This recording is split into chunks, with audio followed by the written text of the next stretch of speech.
Assalamualaikum warahmatullahi wabarakatuh. Waalaikumsalam warahmatullahi wabarakatuh. Bismillahirrahmanirrahim. Alhamdulillahi rabbil alamin. Wassalatu wassalamu ala ashrafil anbiya'i wal mursalin, Sayyidina wa maulana Muhammadin wa ala alihi wa ashabihil mujahidin at-tahirin, amma ba'du.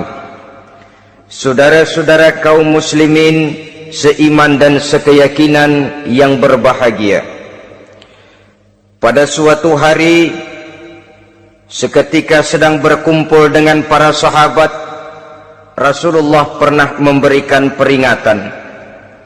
Beliau bersabda, yushiku an tada'a alaikumul umamu kama tada'al akalatu ala qas'atiha. Pada suatu saat nanti akan datang di tengah-tengah kamu, wahai umat Islam, di mana orang-orang lain di sekeliling kamu akan bersatu mengerubungi kamu seperti bersatunya orang-orang mengerubungi makanan di atas meja hidangan. Akan datang satu saat nanti di mana kondisimu dikepung sedemikian rupa, yang barat mau menerkam, yang timur mau menghantam, yang selatan mau menginjak-injak, yang utara pun akan menjelajah. Kondisimu seperti makanan di atas meja hidangan. Sebagian sahabat merasa heran dan terkejut, lalu mereka bertanya, amin qillati nahnu yauma izin ya Rasulullah? Apakah jumlah kami pada waktu itu sedikit ya Rasul? Kami sampai dikepung sedemikian rupa? Beliau menjawab, bal antum yauma izin katsir. Sama sekali tidak. Kamu tidak sedikit pada saat itu. Bahkan jumlahmu sangat banyak. Kamu adalah mayoritas. Walakinnakum ghusa'un ka ghusa'is sail. Tetapi keadaanmu saat itu persis seperti buih di lautan. Banyak tetapi centang perenang. Banyak tetapi tidak punya daya dan kekuatan. Banyak tapi dipermainkan gelombang lautan, dihempaskan ke tepian pantai tanpa punya makna dan arti. Kondisimu pada saat itu kuantitas yang tanpa kualitas, sehingga orang lain enak saja mengepung kamu. Akidahmu didangkalkan, dibanjiri dengan peradaban dan kebudayaan yang menjauhkan dari agama. Dari segi maksiat dan munkarat seluruhnya mengepung sampai kita melepaskan nilai-nilai Islam kita ini. Dan celakanya, sambung beliau, wal yanzi'anna fi qulubi aduwikumul mahabata minkum. Akan dicabut kehebatanmu di mata musuh-musuhmu, sehingga pada saat seperti itu orang lain memandangmu umat Islam enteng saja, remeh saja, tidak ada apa-apanya. Sudahlah, pokoknya umat Islam sikat saja. Umat Islam enteng, umat Islam kecil, umat Islam tidak ada apa-apanya. Alangkah ironinya, alangkah menyedihkannya, memilukan dan sekaligus memalukan. Umat yang mayoritas ini dipermainkan oleh yang minoritas. Umat yang jumlahnya terbesar, terbanyak, bahkan konon menurut catatan sampai 90%, tapi dipermainkan oleh mereka, kelompok-kelompok kecil ini. Wal yakzifanna fi qulubikumul wahn. Pada saat itu di hatimu dicampakkanlah penyakit wahan. Sahabat kemudian bertanya, wa mal wahnu ya Rasulullah? Apakah penyakit wahan itu ya Rasul? Beliau menjawab, hubbud dunya wa karahiyatul maut. Penyakit wahan itu tidak lain hubbud dunya wa karahiyatul maut. Terlalu cinta kepada dunia dan terlalu takut kepada mati. Materialistis dan takut resiko. Dua penyakit inilah yang menyebabkan walaupun umat ini mayoritas, tapi dipermainkan oleh yang minoritas. Walaupun dia golongan terbesar, tapi nasibnya seperti makanan di atas meja makan. Dari segala macam penjuru mau menghantam dia. Saudara-saudara kaum muslimin yang berbahagia, ini merupakan analisa sosial bahwa pada suatu saat nanti akan terjadi di tengah-tengah umat di mana kita dihantam dan diserbu dari segala macam penjuru. Akidah didangkalkan, peradaban dan kebudayaan dirusak, makanan dan minuman diracuni, pakaian ditelanjangi dan lain sebagainya, sampai kita melepaskan nilai Islam yang kita cintai ini. Kondisi sosial ini satu saat akan datang kepada kita. Demikian analisa dan peringatan dari Rasulullah sallallahu alaihi wasallam. Marilah sekarang kita melihat, adalah benar bahwa di zaman sekarang kita insya Allah tidak akan mengalami perang Badar sehebat yang pernah dialami oleh Rasul dan para sahabatnya. Tetapi sesungguhnya perang yang kita hadapi di zaman sekarang ini tidak kalah hebatnya dengan perang Badar, tidak kurang dahsyatnya dengan perang Uhud, tidak kurang ngerinya dari perang Khandaq. Hanya saja yang kita hadapi sekarang ini bukan ujung pedang, bukan ujung tombak, bukan ujung panah. Yang kita hadapi sekarang ini adalah perang akidah, perang ideologi, perang mempertahankan keyakinan. Yang kalau kita kalah sekarang, kita memang masih beragama, tetapi anak kita, cucu kita, generasi yang akan hidup 5, 10, 20, 30 tahun yang akan datang, wallahu a'lam bissawab. Islam, saudara-saudaraku, tidak mungkin hilang dari dunia, tetapi tidak mustahil Islam gulung tikar dari desa kita, tidak mustahil Islam gulung tikar dari kampung dan kota kita, jikalau kita tidak menjaganya, jikalau kita tidak memeliharanya, bahkan jikalau kita tidak mewariskannya kepada anak-anak kita, generasi yang akan datang. Marilah kita mengingat sejenak bagaimana Islam di Spanyol yang pernah jaya, pernah mewarnai daratan Eropa, dan yang sekarang hanya sekedar tinggal ceritanya saja. Ini pernah diperingatkan oleh Rasul dalam satu hadis, sayati ala ummati zamanun la yabqal Islam illa ismun wala minal Quran illa rasmun. Akan datang satu masa di tengah umatku di mana pada masa itu Islam ada tapi hanya tinggal sekedar namanya saja, dan Quran pun ada tapi cuma sekedar tinggal tulisannya saja. Apabila kita tidak mewariskan ini kepada generasi yang akan datang, maka serbuan-serbuan dari berbagai macam penjuru dari hari ke hari semakin kita rasakan kehebatannya. Tidak mustahil sejarah Spanyol akan terjadi di desa kita, akan terjadi di kampung kita, akan terjadi di kota kita. Orang Spanyol kalau mereka cerita kepada anaknya, mereka akan cerita, "Nak, di sini dulu ada masjid." "Kapan, Pak?" Dulu bener dah. Banyak orang Islam kalau hari Jumat pada sembahyang, "Kapan itu, Pak?" Dulu sekali. Sekarang cuma sekedar tinggal ceritanya saja. Bukankah sesuatu yang sangat tidak mustahil apabila kita tidak menjaga dan mewariskan Islam ini kepada generasi yang akan datang, maka serbuan-serbuan akan membawakan hasil yang diinginkan oleh para penyerbu itu tadi. Kita sudah menjadi umat yang mayoritas, tetapi umat yang mayoritas ini menurut Rasul dikepung sedemikian rupa, akidahnya didangkalkan, peradaban dan kebudayaannya ditekan sedemikian rupa, kehidupan sosialnya dibuat individualis, kemudian dari segi pergaulan, pakaian, makanan, minuman dan sebagainya diracuni, sampai dia tidak lagi berpegang teguh kepada agamanya. Dan dikala itu hilang kehebatan umat ini di mata musuh-musuhnya. Orang lain memandang kita ringan saja, enteng saja, satu umat yang sudah kehilangan wibawa. padahal konon kabarnya kita mayoritas, tapi enak saja dikutak-kutik orang lain. Dan dikala itu di hati kita merajalela penyakit uahan. Penyakit uahan itu apa? Pertama, hubbud dunia, terlalu cinta kepada dunia.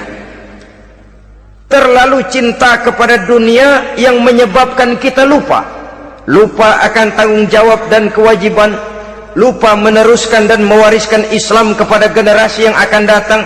Kita berlomba hanya untuk mengejar dunia dan seluruh isinya, baik dia bernama material, baik dia bernama seksual, baik dia bernama pangkat, jabatan dan kedudukan. Berlomba-lomba kita di dalamnya sampai tercampaklah penyakit hubbud dunia di dalam hati ini.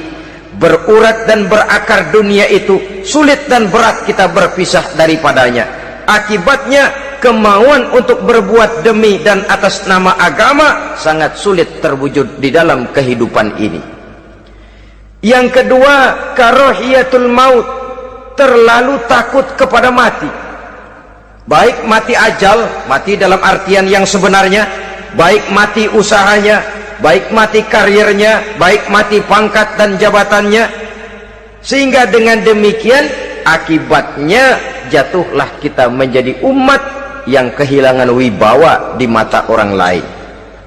Saudara-saudara kaum muslimin rahimakumullah, saya katakan tadi, perang yang kita hadapi di zaman sekarang adalah perang akidah. Perang menghadapi peradaban dan kebudayaan yang menghancurkan moral daripada anak-anak kita.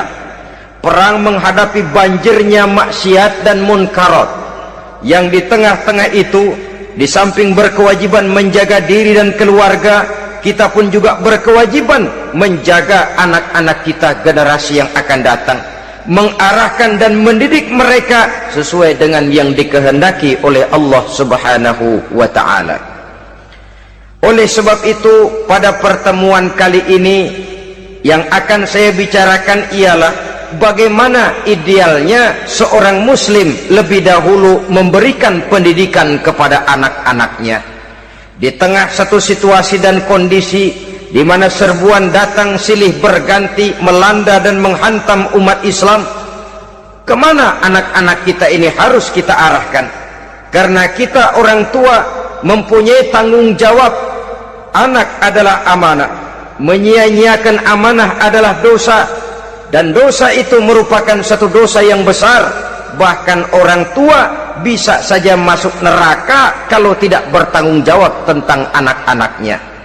Satu riwayat menjelaskan, ada orang soleh, ngajinya cukup, sholatnya cukup, puasanya cukup, zakatnya cukup, di mana ada majelis taklim hadir, baca Quran hobi, fitnah orang tidak pernah. Di akhirat setelah disidang dia ternyata lebih banyak kebaikannya daripada kejahatannya, maka dia pun diperintahkan dan dipersilahkan masuk ke dalam surga. Giliran anaknya disidang, biang okem nih anak. Ditanya, siapa Tuhanmu? Tidak tahu. Siapa nabimu? Ente nyaho. Apa kitabmu? Ora gelem. Kamu pernah sholat? Tidak. Zakat? Tidak. Puasa? Tidak. Judi? Hobi. Zina? Tiap malam. Mabuk? Berat. Wah, brengsek kamu. Kebaikan tidak ada barang sedikit pun, sementara kesalahan dan dosa berlipat ganda. Kamu neraka. Anak ini protes. Benar, saya tidak kenal siapa Tuhan saya. Saya tidak tahu siapa Nabi saya. Saya tidak tahu kitab suci dan kiblat saya. Saya tidak sholat, tidak zakat, tidak puasa. Tiap malam saya judi, saya zina, saya mabuk. Tapi saya kerjakan semua itu karena saya tidak tahu dan orang tua saya tidak pernah memberitahu saya. Dia enak-enakan hadir di majelis taklim, saya nyekek botol, didiemin saja. Dia enak-enakan baca Quran, saya zina, didiamkan saja. Saya bukan tidak mau, orang tua saya sama sekali tidak pernah mendidik saya, dia mau benar sendiri.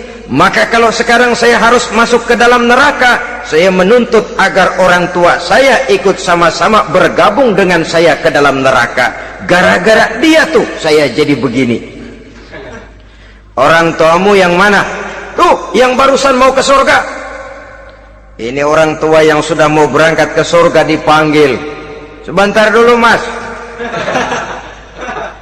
Ini benar anak kamu? Iya, Pak. Waktu di dunia kamu tidak pernah ajarin dia ngaji? Sampai dia tidak kenal Tuhannya, tidak kenal nabinya, tidak kenal kiblat dan kitab sucinya? Ya, Pak. Dia tidak sholat, kamu diamkan saja. Dia tidak puasa, tidak zakat, kamu bersikap masa bodoh. Bahkan dia judi, dia zina, dia mabuk, kamu pun berdiam diri saja. Ya, Pak. Tahukah kamu bahwa anak ini adalah amanah? Menyia-nyiakan amanah artinya khianat, dan khianat adalah dosa yang sangat besar. Kamu tidak bertanggung jawab, maka kamu, anakmu gabung ke dalam neraka. Saudara-saudara kaum muslimin rahimakumullah, itu sebabnya Allah pesan benar-benar, ya ayyuhalladzina amanu qu anfusakum wa ahlikum nara. Hai orang-orang yang beriman, jaga dirimu dan keluargamu, istri, anak, orang-orang yang menjadi tanggung jawab dan kewajiban kita, jaga dan pelihara mereka dari api neraka. Saudara-saudara kaum muslimin, lalu kalau kita orang-orang tua yang hidup di zaman sekarang ini sudah sering beristighfar, mengurut dada, melihat situasi, membaca peta keadaan, konon tantangan yang akan dihadapi oleh anak-anak kita 15, 20, 25 tahun yang akan datang jauh lebih berat dari apa yang kita hadapi sekarang ini. Maka adalah wajar jika kita sebagai orang tua yang cinta kepada agama, cinta kepada anak-anak kita, berpikir untuk mewariskan nilai-nilai yang luhur ini kepada anak-anak kita generasi yang akan datang. Bagaimana pada mulanya kita harus mendidik mereka? Mari kita telusuri apa yang dicontohkan oleh Al-Quranul Karim. Orang-orang tua bijaksana yang diceritakan dalam Al-Quran, kalau sudah berpikir tentang anak-anaknya generasi yang akan datang, pendidikan pertama yang diberikan kepada anaknya ternyata adalah persoalan akidah. Nabi Ibrahim, pertanyaan yang paling merisaukan beliau buat anak cucunya ialah, ma ta'buduna min ba'di. Saudara bisa lihat surah Al-Baqarah ayat 133. Anak-anakku, kalau pada satu saat nanti aku, ayahmu ini sudah tidak ada lagi, meninggalkan kamu semua, meninggalkan kehidupan dunia ini, ma ta'buduna min ba'di, apa yang akan kamu sembah nak kalau ayah sudah tidak ada lagi? Jikalau ayahmu sekarang masih rajin ke masjid, melakukan rukuk dan sujud, i'tikaf dan membaca Quran, kalau satu saat ayahmu meninggalkan dunia ini, masihkah engkau mau ke dalam masjid? Masihkah engkau rukuk dan sujud? Masihkah engkau i'tikaf? Ma ta'buduna min ba'di, apa yang akan kamu sembah kalau aku ayahmu tidak ada lagi nak? Ditanamkan bukan hanya keyakinan bertauhid, sekaligus juga menyembah kepada Allah yang kita yakinkan dengan tauhid itu tadi. Bukankah berbeda dengan kita kebanyakan orang tua sekarang? Kita tidak pernah berpikir ma ta'buduna min ba'di, kalau bapak tidak ada kamu nyembah apa nak? Kita orang tua sekarang pagi-pagi malah berpikir ma ta'kuluna min ba'di, kalau bapak enggak ada kamu nanti makan apa nak? Bukan nyembah apa yang kita pertanyakan, bukan nyembah apa yang kita khawatirkan, makan apa nak? Maka yang dicari lalu sekolah-sekolah yang bonafit, yang tidak peduli apakah itu merusak imannya, mematikan akidahnya, menghancurkan keyakinannya. Yang penting ada jaminan hari depan bisa dapat lapangan kerja.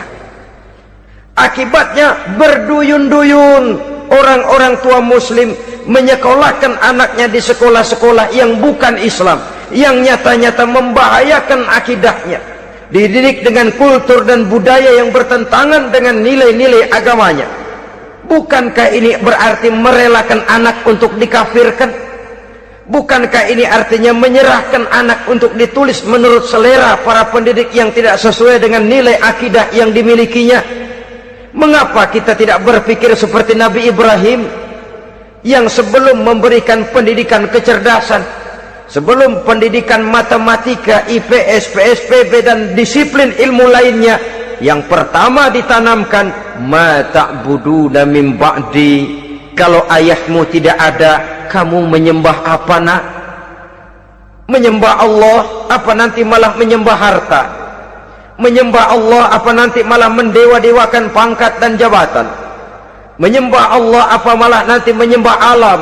Itu yang dikhawatirkan Nabi Ibrahim kepada generasi yang akan datang. Dan itu saudara-saudara yang seharusnya mengkhawatirkan kita kepada anak-anak kita, generasi yang akan datang. Lihatlah serbuan akidah di zaman sekarang ini. Dimanfaatkan kemiskinan kita umat Islam. Diberikan kita tawaran berupa beras, pakaian, obat-obatan, kalau perlu beasiswa, asal bisa melepaskan keislaman kita ini. Bertahap, sedikit demi sedikit, step by step, shibran bi shibrin wa zira'an bi zira'in. Dan harus saya ingatkan, orang di zaman sekarang tidak mungkin menghantam Islam secara frontal. Tidak mungkin menghantam Islam terang-terangan, apalagi mengerahkan satuan militer. Tidak. Orang berhitung bagaimanapun kondisi dan kualitasnya umat Islam, mereka masih punya satu modal penting, fanatisme agama. Kalau ini disulut, api jihad segera berkobar, dan hanya maut yang bisa menghentikan orang yang dibakar dengan semangat jihad. Orang tahu itu. Betapa Uni Soviet kedodoran menghadapi mujahidin Afghanistan yang disulut oleh semangat jihad yang berkobar dengan persenjataan yang primitif ketimbang persenjataan Uni Soviet. Entoh mereka pantang surut mundur ke belakang. Jadi jangan mimpi bahwa orang mau menghantam Islam ini dengan melarang pengajian, meruntuhkan masjid, menyegel pondok pesantren. Tidak. Melarang orang sholat. Tidak. Kalau perlu masjid diperbanyak, musola diperbesar. Tapi bikin itu masjid seperti museum, besar, megah, mercusuar, tapi bikin seperti museum, tempat orang kagum, tempat orang memuji, tapi sunyi dari nilai-nilai ibadah. Saudara-saudara kaum muslimin, untuk sampai kepada penghantaman akidah, jalan yang paling mudah dirintis sekarang ini secara bertahap dan sistematis, memisahkan umat Islam dari Islamnya. Biarkan mereka bernama muslim, biarkan di atas kartu penduduknya tertulis agama Islam, tapi tanamkan budaya-budaya yang menyebabkan cara bergaul mereka, cara berumah tangga mereka, cara bertetangga mereka, sampai kepada cara mereka berpakaian, cara mereka bergaul, cara mereka makan dan minum, cara mereka mendidik dan menyekolahkan anak, sama sekali tidak lagi mencerminkan nilai-nilai yang islami. Itu sudah satu usaha yang paling praktis, memisahkan umat Islam dengan Islamnya. Kalau sadarlah kita ke arah ini usaha orang di zaman sekarang, maka yang harus pertama kita tanamkan kepada anak-anak kita, didik mereka dengan jiwa tauhid yang mengkristal di dalam batinnya, meresap sampai ke tulang sumsumnya, yang tidak akan sampai pun nyawa berpisah dari badannya, akidah itu tidak akan berpisah dari hatinya. Bahkan dia sanggup dengan tegar berkata, lebih baik saya melarat karena mempertahankan iman daripada hidup mewah dengan menjual akidah. Satu khittah, satu garis kehidupan yang perlu kita wariskan kepada anak-anak kita, generasi yang akan datang. Dahulu ada satu tradisi, saudara-saudara. Kalau anak gadis kita dilamar orang lalu bertanya, anakmu mau ngelamar gadis saya, apa sudah khatam Quran berapa kali? Apa sudah bisa baca kitab macam-macam dan lain sebagainya? Sehingga lahirlah satu kebanggaan. Apapun motifnya, tapi pertanyaan semacam ini zaman sekarang sudah langka. Paling-paling yang ditanya kalau anaknya dilamar orang, anakmu kerja di mana? Gajinya sebulan berapa? Kendaraannya bebek apa soang apa-apa. Itu yang kita pertanyakan, berkisar di seputar materi, kerja, job, status sosial dan lain sebagainya. Perkara bisa baca Quran atau tidak, nomor 18. Perkara sembahyangnya rajin apa tidak, nomor 36. Saudara hadirin, akibatnya terjadi pergeseran nilai. Maka mendidik anak menurut tuntunan Quran adalah seperti yang diberikan contoh oleh Luqmanul Hakim, yang diceritakan dalam surah Luqman mulai ayat 11 dan selanjutnya. Apa pendidikan pertama yang harus kita berikan kepada anak? Pertama, ya bunayya la tusyrik billah. Wahai anakku, jangan sekali-kali engkau menyekutukan Allah. Jaga tauhid, pelihara iman, mantapkan akidah. Ini dasar yang pertama. Belum lagi anak mengenal berbagai macam disiplin ilmu, yang pertama ditanamkan tauhid. Ini yang mendasari kehidupan. Ini yang akan menjadi mewarnai dan menjadi warna dari kepribadian seseorang. Sentuhan jiwa tauhid di dalam diri si anak. Belum lagi sempat dia kenal yang lain. Yang pertama yang kita tanamkan, kita wariskan, kita berikan, la tusyrik billah. Jangan sekali-kali menyekutukan Allah. Kalau ini sudah tertanam, ini sudah merupakan satu fondasi yang kuat. Selebihnya nanti tinggal melihat bakat si anak, kemana dia harus dididik ini. Yang terpenting nilai iman lebih dahulu tanamkan. Dan untuk menghancurkan nilai keimanan, saudara-saudara, saya katakan, ingatkan kepada hadis di awal tadi, dikepung kita dari berbagai macam penjuru agar bila bisa melepaskan nilai-nilai iman dan keyakinan.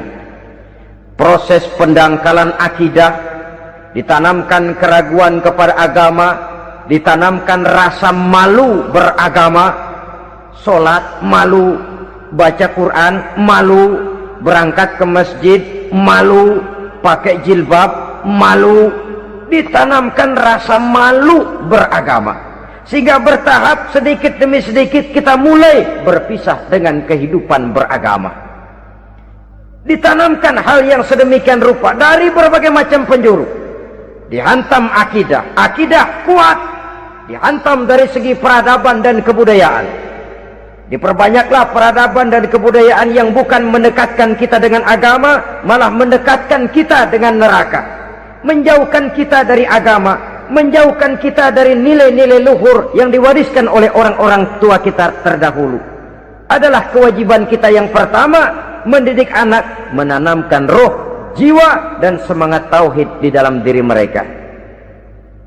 Saudara-saudara kaum muslimin rahimakumullah, kenapa kita lebih dahulukan menanamkan jiwa, roh dan semangat tauhid ini kepada anak-anak kita? Pertama, kita tidak hanya ingin sekedar mempunyai anak yang pintar, tetapi lebih daripada itu kita pun ingin mempunyai anak yang benar.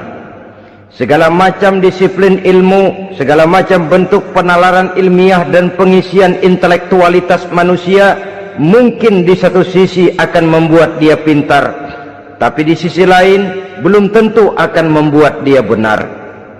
Nabi pernah memberikan peringatan, man izdada ilman wa lam yazdad huda lam yazdad minallahi illa bu'da. Orang yang hanya bertambah ilmu pengetahuannya tapi tidak bertambah hidayah dari Allah, tidak makin mantap keimanannya, maka seluruh nilai-nilai ilmunya hanya akan menjauhkan dia dari Allah Subhanahu wa ta'ala. Dan adalah lebih merupakan azab daripada nikmat kalau kita diberikan ilmu pengetahuan yang hanya akan menyebabkan kita semakin jauh dari Allah Subhanahu wa ta'ala. Yang kedua, sesungguhnya roh, jiwa dan semangat tauhid yang melekat dalam diri anak pada puncaknya akan melahirkan satu disiplin murni yang tumbuh dari dalam dirinya sendiri, di mana si anak dalam kehidupannya merasakan dimanapun dia berada, kemanapun dia pergi, ia selalu merasakan kehadiran Allah dekat dalam hidupnya. Ia sadar sesadar-sadarnya bahwa tidak ada satu perbuatan yang bagaimanapun kecilnya yang bisa disembunyikan dari kekuasaan Allah Subhanahu wa ta'ala. Yang ketiga, dengan penanaman roh, jiwa dan semangat iman ini, maka diharapkan anak-anak nanti pada pertumbuhannya sanggup mengendalikan hawa nafsunya. Dengan kata lain, bahwa penanaman jiwa tauhid, penanaman roh dan semangat keimanan ini merupakan kondisi dasar yang harus dilakukan sebelum yang lain-lainnya. Kemudian pendidikan kedua yang diberikan oleh Al-Quran melalui contoh dan model dengan Luqmanul Hakim ini, setelah menanamkan tauhid, ditanamkanlah kepada si anak ini rasa hormat kepada orang tuanya. Wa wassaynal insana biwalidayhi, dan kami wasiatkan kepada manusia untuk berbakti kepada ibu bapaknya. Hamalathu ummuhu wahnan ala wahnin, karena ibunya telah mengandungnya dengan kepayahan di atas kepayahan, maksudnya dengan kepayahan dan kelelahan yang berlipat ganda. Sehingga ketika Rasul ditanyakan orang, "Ya Rasul, siapa yang paling harus saya taati di dunia ini?" Beliau menjawab, "Ibumu." Kemudian, "Siapa lagi ya Rasul?" "Ibumu." Setelah itu, "Siapa lagi ya Rasul?" "Ibumu." Dan kemudian, "Siapa ya Rasul?" "Bapakmu." Ibu, ibu, ibu, bapak. Bahkan al-jannatu tahta aqdamil ummahat, surga berada di bawah telapak kaki ibu. Bagaimana menanamkan rasa hormat kepada orang tua di hati anak? Tentu yang pertama, bagaimana orang tua bisa memberikan keteladanan. Marilah kita sebagai orang-orang tua ini menyadari bahwa sebelum anak kenal sekolah dasar, sebelum anak kenal TK, ibtidaiyah, sanawiyah sampai kepada perguruan tingginya, yang pertama dia kenal adalah lingkungan rumah tangganya, gurunya adalah ibu bapaknya. Di sini berlakulah apa yang dinamakan keteladanan. Keteladanan jauh lebih berhasil daripada sekedar teori-teori yang muluk. Keteladanan jauh lebih berhasil daripada berbagai macam indoktrinasi dan penataran. Kurangnya keteladanan akan menyebabkan anak mencari pola. Apabila kita orang tua ini tidak bisa memberikan keteladanan yang baik kepada anak-anak kita, maka pada suatu saat anak-anak akan menganggap enteng dan kehilangan wibawa kita sebagai orang tua di mata mereka. Dikala itu akan sangat sulit kita membentuk kepribadian mereka. Bukankah di zaman sekarang ini kita banyak mengalami krisis wibawa, krisis figur? Ada yang karena rapotnya merah melulu, gurunya dikeroyokin. Pak guru pulang sekolah dicegat. Bahkan nyaris ada orang tua pernah dibunuh oleh anaknya sendiri, dan lain sebagainya. Kasus-kasus yang sebenarnya tidak perlu terjadi, karena memang bukan saja bertentangan dengan nilai budaya kita sebagai bangsa, tapi juga bertentangan dengan ajaran agama kita sendiri. Krisis wibawa, krisis figur, yang juga akibatnya harus kita sadari banyak faktor yang membentuk kepribadian anak. Pergaulannya, yang dibacanya, yang ditontonnya, yang disaksikannya di dalam kehidupan. Benar kita menyekolahkan mereka, tapi berapa jam mereka di sekolah? 6 jam, 7 jam paling lama. Sedangkan mereka hidup satu hari satu malam 24 jam. Kalau cuma 7 jam di sekolah, ini berarti lebih banyak dia di luar sekolah. Dan di luar sekolah itu artinya ya rumah tangganya, ya temannya, ya lingkungan di mana dia tinggal, yang seluruhnya sangat besar pengaruhnya dalam ikut membentuk kepribadian anak-anak kita. Saya katakan tadi, di samping kita menghadapi perang akidah, kita pun berhadapan di dalam perang menghadapi peradaban dan kebudayaan yang bukan saja menjauhkan kita dari agama, tetapi sanggup menghancurkan moral daripada anak-anak kita. Secara pribadi, saudara-saudara, saya iri, saya kagum misalnya dengan kemajuan yang diperoleh oleh negara tetangga kita, Jepang misalnya. Padahal tahun 45 ia pun hancur lebur oleh meledaknya atom di Hiroshima dan Nagasaki. Tapi bagai satu tenaga raksasa kemudian Jepang bangkit menjadi satu negara superpower di Asia. Bahkan gurunya saja Amerika sekarang ini kewalahan menghadapi perang dagang dengan Jepang ini. Dan yang menarik, Jepang bisa maju dan modern dengan tetap menjadi Jepang, tanpa harus kehilangan identitasnya sebagai satu bangsa, tanpa harus kehilangan kepribadiannya sebagai satu bangsa. Sebagai negara yang sedang berkembang, kita sering latah.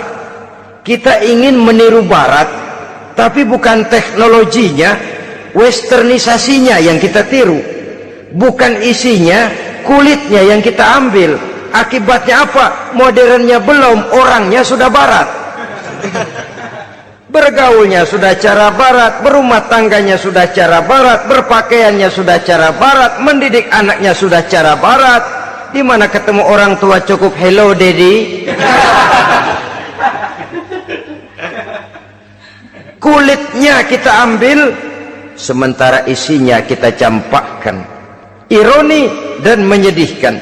Padahal kita sesungguhnya bisa maju dan modern, bisa mengejar segala ketinggalan dan keterbelakangan kita dengan tetap menjaga nilai-nilai luhur budaya kita sebagai satu bangsa, mengambil isinya, dan kalau memang tidak perlu lalu mencampakkan kulitnya. Pengaruh peradaban dan kebudayaan yang menghancurkan moral daripada anak-anak kita oleh pesatnya arus teknologi, oleh pesatnya arus komunikasi, di mana hal-hal yang terjadi di belahan dunia lain dapat kita saksikan hari ini juga melalui layar televisi. Yang terjadi di Amerika, di Eropa, di Afrika, di ujung dunia yang paling ujung sekalipun, di ujung dunia yang paling ujung, hari ini kejadian, hari ini sudah bisa kita saksikan. Pesatnya arus komunikasi, kalau jatuh ke tangan anak-anak kita yang belum mempunyai filter, daya saring positif, akan dicerna oleh mereka tanpa memilah dan memilih. Akibatnya orang kampung bilang kelolodan. Makan nggak dikunyah lagi. Tentu saja akhirnya kelolodan, dan kalau sudah kelolodan menyusahkan kita seluruhnya. Oleh karena itu budaya menghormati orang tua perlu dijaga, perlu dipelihara dan diwariskan kepada anak-anak kita. Tali silaturahmi sehingga ada respeknya kepada orang tuanya. Jangan bapaknya dianggap CS, ibunya dianggap CS, kakeknya dianggap CS. Hilang rasa respek, hilang rasa menghormati. Sementara orang tua sendiri tidak bisa memberikan keteladanan, kurang mendapat perhatian dan lain sebagainya. Apalagi kalau baik ibu maupun bapak adalah orang-orang karier yang setiap hari sibuk menghadapi tugas masing-masing. Bapak sibuk rapat, pindah kantor sana kantor sini, ibu sibuk arisan, besarlah anak-anak di tangan pembantu dan lain sebagainya, sehingga dia merasa kurang mendapat perhatian, dan ini akan ikut membentuk warna dari kepribadian yang dimilikinya. Sampai kepada pelosok-pelosok desa, jaringan televisi memang menguntungkan, Tapi kalau sudah sampai kepada menayangkan budaya-budaya yang tidak sesuai dengan pola di mana mereka tinggal, pola lingkungannya, dan ingin mereka terapkan dalam kehidupan, ironi dan menyedihkan. Maka sering dikatakan, jikalau ABRI masuk desa, rakyat beruntung. Jikalau listrik masuk desa, rumah jadi terang. Jikalau koran masuk desa, rakyat jadi cerdas. Jikalau hakim masuk desa, rakyat lalu sadar hukum. Tapi jikalau maksiat dan munkarat masuk desa, minuman keras masuk desa, judi masuk desa, pelacuran masuk desa, rakyat tentu kiamat. Dan kita harus punya budaya untuk memilah dan memilih, mempunyai filter untuk jadi daya saring positif. Oleh karena itu, saudara-saudara, tahap kedua setelah menanamkan jiwa tauhid kepada anak, tanamkan rasa hormat kepada orang tuanya. Orang tua itu ibu bapaknya, orang tua itu guru-gurunya yang mengajarkan dia, atau yang dianggap tua yang lebih senior dari dia. Karena tidak ada satu peradaban yang berdiri sendiri. Bagaimanapun maju dan modernnya kita sekarang, tentu merupakan mata rantai yang berkaitan dari generasi terdahulu. Ini yang kedua. Setelah tauhid, berbakti kepada ibu dan bapak. Tidak ada satu kebahagiaan yang bisa ditegakkan di dunia ini tanpa doa, tanpa restu daripada ibu dan bapak. Ini keramat hidup. Doanya dikabul Allah dan kutuknya juga dikabul oleh Allah Subhanahu wa ta'ala. Jadi mendidik anak setelah menanamkan jiwa tauhid, menanamkan rasa hormat dan taat berbakti kepada ibu bapaknya. Itu yang kedua. Kemudian yang ketiga, melalui model Luqman, Quran mendorong kita untuk mendidik anak, menanamkan etika otonom. Apa itu?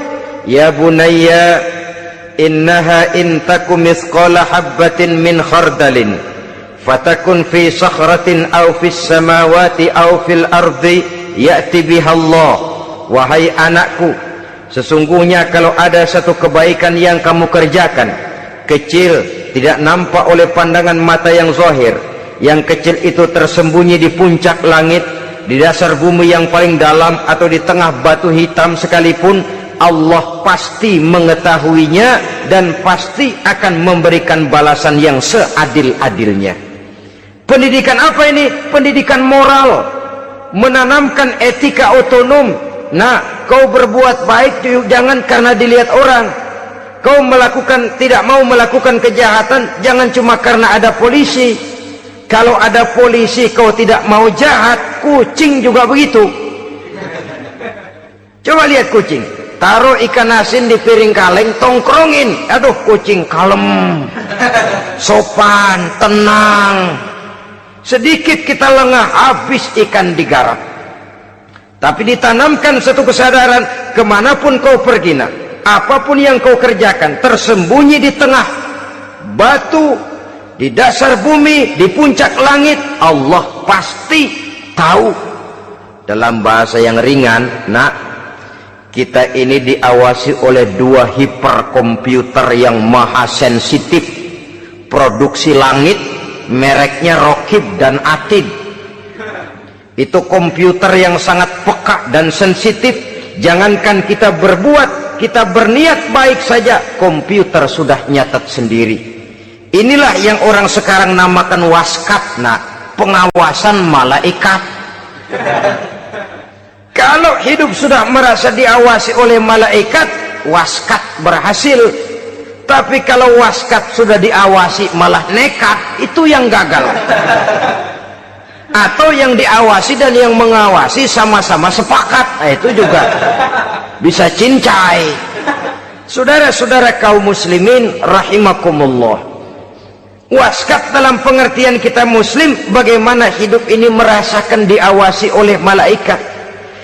Intelektualitas yang tinggi sekalipun, IQ yang nilainya plus sekalipun, disiplin ilmu yang bagaimanapun banyak yang memenuhi benak kita, tanpa diiringi oleh etika otonom, orang sering mencari celah dan kesempatan. mencari celah dan kesempatan. Tapi kalau sudah merasa kemanapun saya pergi, dimanapun saya berada, kebaikan bagaimanapun sekecilnya saya lakukan, toh Allah pasti akan memberikan balasan. In khairan fa khairun, wa in syarran fa syarrun. Jikalau baik, baik balasan yang kita terima. Jikalau jahat, jahat kejahatan yang kita terima. Kalau sudah ke arah ini kita berpikir, maka sesungguhnya kalau kita berbuat baik kepada orang lain, hakikatnya kita sudah berbuat baik kepada diri kita sendiri. Lalu tidak ada merasa rugi berbuat baik kepada orang, karena manakala dia melakukan kebaikan kepada orang lain, artinya dia sudah berbuat baik untuk dirinya sendiri. Jadi setelah tauhid, kemudian berbakti kepada ibu bapak, yang ketiga baru pendidikan tentang akhlak, tentang moral. Pola ini yang sering terlupakan oleh kita, bahwa bagi kita itu pendidikan tidak lain upaya mencerdaskan otak anak.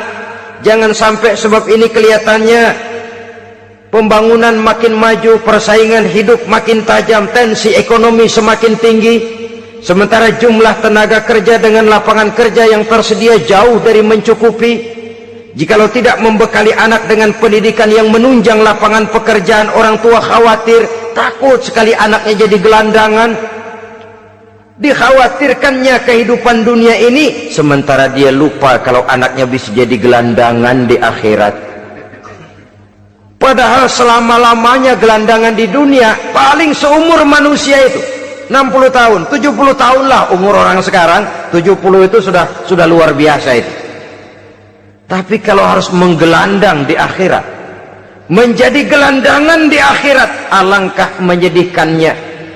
Apakah akan kita korbankan satu kehidupan yang langgeng, abadi, cuma karena tertipu oleh fata morgana dan kamuflase? Kita korbankan yang sedikit, kita korbankan yang besar karena kita memilih yang sedikit. Dalam bahasa Al-Quran memang pernah diceritakan hidup ini hakikatnya perlombaan, saudara-saudara. Perlombaan. Dan di dalam perlombaan itu ada yang menang, ada yang kalah. Al-Quran lalu memberikan peringatan, Alhaakumut takatsur, kamu telah lalai karena berlomba-lomba memperbanyak harta, mempertinggi pangkat dan kedudukan, hatta zurtumul maqabir, sampai kamu akan masuk ke liang kubur baru sadar. Apalagi kalau napas sudah sampai di tenggorokan. Persis Fir'aun sudah tenggelam di lautan merah, mau mampus, baru dalam sekaratnya amantu birabbi Musa wa Harun. Kalau begini caranya, saya juga percaya kepada Tuhan Musa dan Harun, percaya kepada Allah. Sudah mau mati, baru amantu birabbi Musa, kami percaya kepada Tuhan Nabi Musa, kata Fir'aun. Malaikat maut kesal benar, dilelepin terus di laut, mampus terus sekalian. Hidup ini memang kita berlomba, berlomba dengan waktu, berlomba dengan umur, berlomba dengan tenaga, berlomba dengan tetangga. Yang jangankan kita sampai mundur, berhenti saja sejenak, kita akan ditinggalkan oleh yang lain. Tiada kata mundur, bahkan tiada kata berhenti. Sekali kita melangkah, melangkahlah terus, tapi berlombalah seperti yang dikehendaki Quran, fastabiqul khairat, berlomba-lombalah di dalam kebajikan. Jangan berlomba-lomba di dalam kemaksiatan, kemunkaran, kejahatan. Berlombalah dalam urusan kebaikan. Saudara-saudara kaum muslimin rahimakumullah, tauhid, berbakti kepada ibu bapa, kemudian pendidikan tentang moral. Apabila pendidikan tentang moral sudah tertanam, barulah lihat bakat si anak, kemana bakatnya. Anak saya kelihatannya dari kecil demennya main bedil-bedilan saja, abri kali itu, kirim ke Magelang, masukkan akabri. Tapi dengan syarat 3 itu tadi, iman sudah tertanam, rasa bakti kepada ibu bapak sudah ada, dan punya nilai moral, sehingga boleh jadi nanti dia menjadi jenderal yang beriman, yang berbakti kepada ibu bapaknya dan punya moral yang tinggi. Kan lebih baik rakyat rendah tapi akhlaknya tinggi daripada pejabat tinggi tapi moralnya rendah. Jauh lebih baik rakyat rendah punya moral tinggi ketimbang pejabat tinggi punya moral rendah. Nilai moral ini yang jadi ukuran dan barometer di masyarakat. Yang ini yang sering kita lupakan, bahwa kehancuran satu bangsa dimanapun di dunia ini selalu dimulai dengan kehancuran moral daripada bangsa itu sendiri. Sekarang membina nilai moral ini berat. Gadis kita, remaja, putri diberikan pakaian jilbab, mungkin dia sendiri masih setengah-setengah, ditambah lagi oleh ledekan temennya. Jilbab lah kuno, bau sorga lah, bau masjid lah, bau menyan lah. Ditanamkan rasa malu untuk hidup dekat dengan agama. Kalau moral semacam ini sudah tertanam, sedikit demi sedikit kita mulai mengucapkan selamat tinggal kepada agama. Dan kemalangan apa yang lebih malang kalau kita sudah jauh dari agama ini? Bukankah Islam telah menyelamatkan manusia dari penyakit jahiliyah dan membawanya kepada satu kehidupan yang maju dan modern? Kalau kita tinggalkan Islam ini, bukankah artinya kita akan kembali kepada satu zaman jahiliyah? Hanya saja jahiliyah itu berada di abad modern, versinya tentu lebih modern. Kalau zaman jahiliyah dulu mabuknya pakai arak, zaman sekarang sudah macam-macam orang bisa mabuk. Kalau zaman jahiliyah dulu anak perempuan dikubur hidup-hidup, zaman sekarang kadang-kadang belum sempat lahir ke dunia malah sudah dibunuh lebih dahulu. Versinya saja yang berbeda. Kalau di zaman jahiliyah dahulu manusia menyembah batu yang bernama Latta, Uzza, Manat dan Hubal, di zaman jahiliyah modern sekarang ini orang sering menyembah kepala bagiannya, sering menyembah atasannya, sering menyembah komputer, sering menyembah teknologi modern yang lebih diyakininya daripada Allah sebagai keyakinan sentral di dalam hidupnya. Saudara-saudara kaum muslimin rahimakumullah. Jadi yang ketiga, nilai moral yang ditanamkan kepada anak-anak kita supaya dia bisa menghadapi tantangan-tantangan hidup yang semakin berat ini dengan tetap berpegang teguh kepada nilai-nilai moral yang diwarnai oleh jiwa keimanannya yang bersumber dari ajaran agamanya. 3. Kemudian yang keempat, barulah tatanan kehidupan sehari-hari. Apa kata Luqman? Ya bunayya aqimis shalah. Setelah bertauhid, berbakti kepada ibu bapa, punya nilai moral. Ya bunayya aqimis shalah, nak dirikan solat. Rumah tangga muslim, anak berumur 7 tahun sudah berani meninggalkan solat, kata Nabi, pukul. Bukan untuk menyakiti, untuk mendidik, karena sayang kepada anak. Saudara-saudara, kita khawatir betul kepada anak. Kalau dia pulang dari sekolah, buru-buru kita sebagai orang tua bertanya, sudah makan nak? Sudah istirahat nak? Tapi jarang kita sebagai orang tua melontarkan, sudah sholat nak? Bahkan kita bisa memberikan sugesti kepada anak. Nah, kalau kau naik kelas 1 sampai naik ke kelas 2, bapak beliin sepeda. Tamat SD nak, motor. Tamat SMP nak, ke Bali kita. Tamat SMA nak, Singapura. Saudara-saudara, tapi kalau untuk urusan sholat misalnya, kita tidak pernah memberikan sugesti kepada anak-anak kita. Nah, kalau kau hafal Fatihah lengkap dengan artinya, bapak beliin sepatu. Nah, kalau kau bisa sholat dengan baik, cukup syarat rukunnya, bapak beliin sepeda.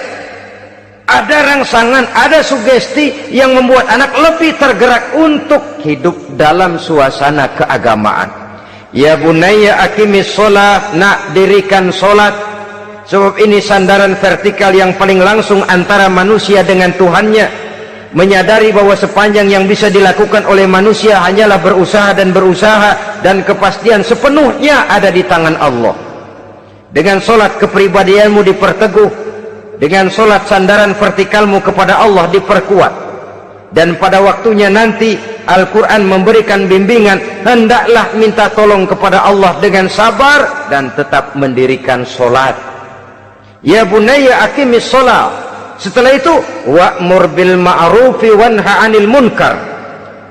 Tegaklah membina yang ma'ruf, tegaklah mencegah yang munkar. Ini sikap hidup sudah. Solat tadi tugas hidup. Lalu sikap hidup tampil di tengah masyarakat, membina yang ma'ruf, mencegah yang munkar sesuai dengan kesanggupan masing-masing. Bukankah setiap kita kepingin punya anak yang bermanfaat, setidaknya bagi keluarganya, syukur kalau bisa bagi lingkungannya, bagi masyarakat, bangsa dan negaranya.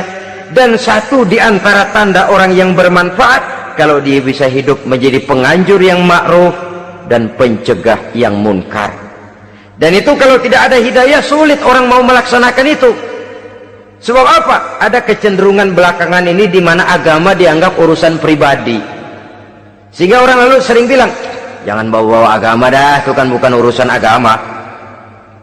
Ini sudah ciri berpikirnya sekuler. Jangan bawa-bawa agama. Agama urusan pribadi, artinya orang mau sholat mau enggak jangan bilang apa-apa dah, urusan dia sendirian. Dia mau puasa dia enggak, merdeka saja, urusan pribadi. Agama bukan persoalan pribadi. Apalagi jika sudah menyangkut amar ma'ruf dan nahi munkar, siap menegakkan yang baik, mencegah yang munkar, untuk tegaknya satu masyarakat yang diwarnai oleh kebaikan dan terhindar dari segala macam kejahatan. Dan terus ayat-ayat selanjutnya mencerminkan sikap hidup. Namun yang intinya, cara mendidik anak yang baik yang dicontohkan oleh Al-Quran dengan Luqmanul Hakim sebagai model. Pertama, tanamkan tauhid. Yang kedua, tanamkan rasa hormat dan berbakti kepada ibu bapaknya. Yang ketiga, tanamkan moral, nilai akhlak yang tinggi. Setelah itu yang keempat, biasakan hidup dalam suasana keagamaan. Kontrollah sholatnya, kontrollah baca Qur'annya, kontrollah puasanya di bulan Ramadan. Ajaklah anak-anak sholat berjamaah, sehingga dengan demikian dia terbiasa oleh satu suasana yang mendekatkan dia dengan nilai agamanya. Dari sana diharapkan nilai-nilai ilmu yang didapatnya dari bangku sekolah akan menciptakan keseimbangan dengan yang ditanamkan oleh orang tuanya dalam bentuk yang dijelaskan oleh surah Luqman itu tadi. Sehingga apabila keseimbangan ini terwujud, akan menjalin keseimbangan dalam pola berpikir, dan keseimbangan dalam pola berpikir akan melahirkan keseimbangan dalam perbuatannya. Terwujudlah kita harapkan insan yang fid dunya hasanah wa fil akhirati hasanah. Inilah harapan kita semua. Mudah-mudahan Allah memberikan kekuatan kepada kita untuk mewariskan nilai-nilai yang baik kepada generasi yang akan datang, sehingga esok harus lebih baik daripada hari ini, dan lusa harus lebih baik daripada hari esok. Terima kasih atas perhatian saudara. Mohon maaf atas segala kekurangan. Usikum wa nafsi bitaqwallah. Wassalamualaikum warahmatullahi wabarakatuh. Waalaikumsalam warahmatullahi wabarakatuh.